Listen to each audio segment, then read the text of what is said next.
শিলচরে স্থাপিত হতে চলেছে বিশালাকার নেতাজি মূর্তি উন্মোচন করবেন মুখ্যমন্ত্রী হিমন্ত বিশ্ব শর্মা। শিলচরের রাঙ্গিরখাড়ি অঞ্চলে ইতিহাস গড়তে চলেছে নেতাজি সুভাষচন্দ্র বসুর বিশালাকার মূর্তি। স্থানীয় বিধায়ক দীপায়ন চক্রবর্তীর অক্লান্ত প্রচেষ্টা এবং নেতাজি মূর্তি নবনির্মাণ সমিতির উদ্যোগে এই মহতি প্রকল্প বাস্তবায়িত হতে চলেছে। আসামের মুখ্যমন্ত্রী ডক্টর হিমন্ত বিশ্ব শর্মা আগামী 31 আগস্ট এই নবনির্মিত মূর্তির উন্মোচন করবেন। বিধায়ক দীপায়ন চক্রবর্তী 2021 সালে নির্বাচিত হওয়ার পর থেকে শিলচরে একটি বিশালাকার নেতাজি মূর্তি স্থাপনের প্রতিশ্রুতি দিয়ে আসছেন। বহু পরিকল্পনা উদ্যোগের পর অবশেষে সেই স্বপ্ন পূরণের পথে। এই বিষয়ে দীপায়ন চক্রবর্তী বলেন, নেতাজি সুভাষচন্দ্র বসু শুধুমাত্র ভারতের স্বাধীনতা সংগ্রামের এক মহানায়ক নন, তিনি আমাদের অনুপ্রেরণার চিরন্তন উৎস। তার মূর্তি শিলচরে স্থাপিত হওয়া আমাদের গৌরবের বিষয়। মূর্তি স্থাপন এবং উন্মোচন অনুষ্ঠানে মুখ্যমন্ত্রীর পাশাপাশি শিলচরের বিশিষ্ট নাগরিক, সাংস্কৃতিক ব্যক্তিত্ব ও বিভিন্ন সংগঠনের প্রতিনিধিরা উপস্থিত থাকবেন। নিউজ ডেস্ক রিপোর্ট, শিলচর সংবাদ। নমস্কার। নমস্কার। তো আপনি যে এই একটা উদ্যোগ নিয়েছেন, এটার পিছনের কারণটা কি? কিসের জন্য আপনি উদ্যোগটা নিয়েছেন? প্রথমত 2021 ইংরেজিতে শিলচরের জনসাধারণ আমাকে বিধায়ক বানানোর পর প্রথমবার যখন বিধায়ক হিসাবে নেতাজি মূর্তিতে সম্মান জ্ঞাপন করার জন্য এসেছি, শ্রদ্ধাঞ্জলি দেওয়ার জন্য এসেছি, তখন আমার মনে হয়েছিল এখানে দাঁড়িয়ে যে নেতাজি স্ট্যাচুকে বড় করা যায় কিনা। তার উদ্দেশ্যে আমি 2022 ইংরেজিতে আমি দিল্লি ইন্ডিয়া গেটে নেতাজি স্ট্যাচু যেটা বানানো হয়েছে, অরুণ যোগীরাজ যেটা বানিয়েছেন, সেখানে যাই। সেখানে গিয়ে আমার মাথায় আসে যে এইভাবে একটা উঁচুর নেতাজি স্ট্যাচু যদি শিলচরের এখানে নেতাজি যেটা রাঙ্গিরখাড়ি স্ট্যাচু বসানো ছিল, অতি সুন্দর স্ট্যাচু ছিল। তো এটাকে শহর বড় হওয়ার জন্য আমার মনে হয়েছিল যে নেতাজিকে একটু বড় করা দরকার। তার লক্ষ্যে মাথায় প্ল্যান আসে। 2023-এর 1 জানুয়ারি আমি আসি, শিলচর শহরের কিছু মানুষের সাথে এই কথা শেয়ার করি। আর তার লক্ষ্যে 61 জনের প্রাথমিকভাবে একটা কমিটিকে আমরা বানাই।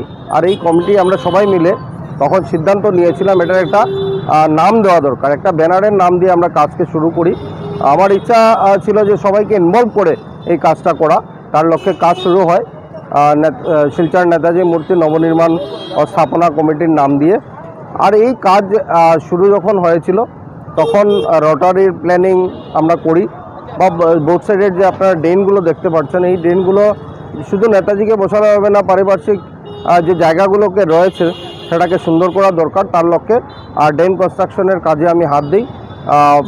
সরকার, আসাম সরকারের বিভিন্ন বিভাগ থেকে, শিলচর মিউনিসিপ্যাল কর্পোরেশন বলুন বা আরবান ডিপার্টমেন্ট বলুন, সেখান থেকে টাকা বরাদ্দ হয়। ড্রেন কনস্ট্রাকশনের কাজে হাত দেওয়ার সাথে সাথে 2-1টা কেস মামলাও হয়েছে, কারণ এভিকশন করতে হয়েছে রাস্তা বড় করার জন্য। সেটাকে অতিক্রম করতে প্রায় 1-1.5 বছর দেরি হয়েছিল।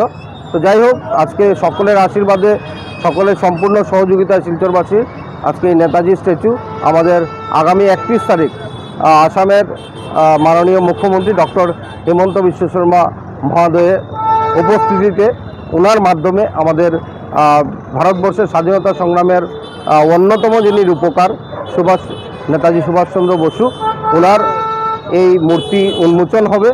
তো এই উন্মোচনে আমি আপনার মাধ্যমে শিলচর তথা বরাকবাসী শ্রদ্ধার সকল জনসাধারণকে অনুরোধ রাখতে চাই, আসুন বিকেল 3টের সময় শিলচর রাঙ্গিরখাড়ি নেতাজি স্ট্যাচুতে নবনির্মিত নেতাজি স্ট্যাচুর এই উন্মোচন অনুষ্ঠানে মাননীয় মুখ্যমন্ত্রীর সাথে আমরা থেকে নেতাজিকে শ্রদ্ধাঞ্জলি যাতে জ্ঞাপন করতে পারি। কত টাকার বাজেটের আপনার এই প্রজেক্টটা? নেতাজি মূর্তি অরুণ যোগীরাজ বানিয়েছেন। আপনারা অরুণ যোগীরাজকে জানেন যে ইন্ডিয়া গেটে নেতাজি সহ রামলালার মূর্তি উনি তৈরি করেছেন। প্রাথমিকভাবে আমি যখন ওনাকে অনুরোধ করি, খুব একটা ইম্পর্টেন্স না দিলেও মাস দুয়েক আমি ওনাকে অনুরোধ করার পর উনি রাজি হয়েছেন। তো উনি যেটা বাজেট দিয়েছিলেন সেই বাজেট একটু এক্সিড করে গিয়ে 36,84,000 টাকার মূর্তি হয় প্যাডেস্টাল নিয়ে। এই যে আপনারা প্যাডেস্টাল দেখতে পাচ্ছেন, সেই প্যাডেস্টালের উচ্চতা 9 ফুট রয়েছে, মূর্তির উচ্চতা 10 ফুট রয়েছে। এই 19 ফুট টোটাল প্যাডেস্টাল নিয়ে মূর্তি। আর নিচের যেটা বেস রয়েছে সেটা 2.5 ফুটের। আর আপনার উপরে যে ক্যানোপি রয়েছে, নেতাজি মূর্তির উপরে যে ছাউনিটা আমরা দিচ্ছি, এটাকে ক্যানোপি বলছি। তো ক্যানোপিতে আরও 3 ফুট উঁচু রয়েছে। মানে সর্বমোট আমাদের গ্রাউন্ড লেভেল থেকে শুরু করে 24 ফুট উচ্চতায় এই মূর্তি স্থাপন করা হয়েছে। আর তার যেটা কস্টিং আপনাকে বললাম আমি যে 36,84,000, ট্রান্সপোর্টেশন সেটা 3,20,000 টাকার মতো ট্রান্সপোর্টেশন লাগে, যেখানে যারা ইনস্টল করেছেন তারা সেই ব্যাঙ্গালোর থেকে, মহারাষ্ট্র থেকে এসছেন তারা। তো যারা ইনস্টল করেছেন তাদের নিচেও খরচা গেছে মোটামুটি আরও 1 লাখ টাকা। তো সর্বমোট মোটামুটি 40 লক্ষ টাকা নেতাজি স্ট্যাচুর জন্য। এই যে টাকা, এই টাকা আমরা শিলচরবাসী শ্রদ্ধার সকল জনসাধারণের কন্ট্রিবিউশনে এই মূর্তি বসানো হচ্ছে। আচ্ছা, তো মুখ্যমন্ত্রী মহোদয় কোন সময় আসবেন? আমরা যেটা এই মুহূর্তে সিএমও থেকে প্ল্যানিং পেয়েছি, বিকেল 3টের সময় মুখ্যমন্ত্রী আসবেন।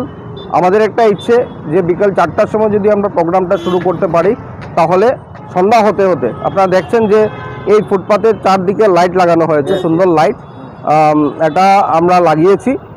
ফুটপাথটাকে আমরা সুন্দর করার চেষ্টা করেছি, টাইলস লাগানো হয়েছে বা বিভিন্ন এই যে গ্রিলগুলো লাগানো হয়েছে, বা রোটারি আপনারা দেখছেন যে এই বোর্ডগুলো লাগানো হয়েছে, এইচপিএল বোর্ডগুলো, এটার ভিতরেও লাইট থাকবে। তো 4:30টার সময় যদি প্রোগ্রাম শুরু হয়, তাহলে প্রোগ্রাম শেষ হতে হতে অন্ধকার হয়ে যাবে। তখন এটার বিউটিফিকেশন কি হয়েছে সেটা যাতে মাননীয় মুখ্যমন্ত্রী বা উপস্থিত জনসাধারণ দেখতে পারেন, তার জন্য আমার ইচ্ছা 4টার সময়, যদি না হয় মাননীয় মুখ্যমন্ত্রীর শিডিউলের উপর সেটা নির্ভর করবে, 3টের সময় হওয়ার সম্ভাবনা রয়েছে। ওকে, থ্যাংক ইউ সো মাচ।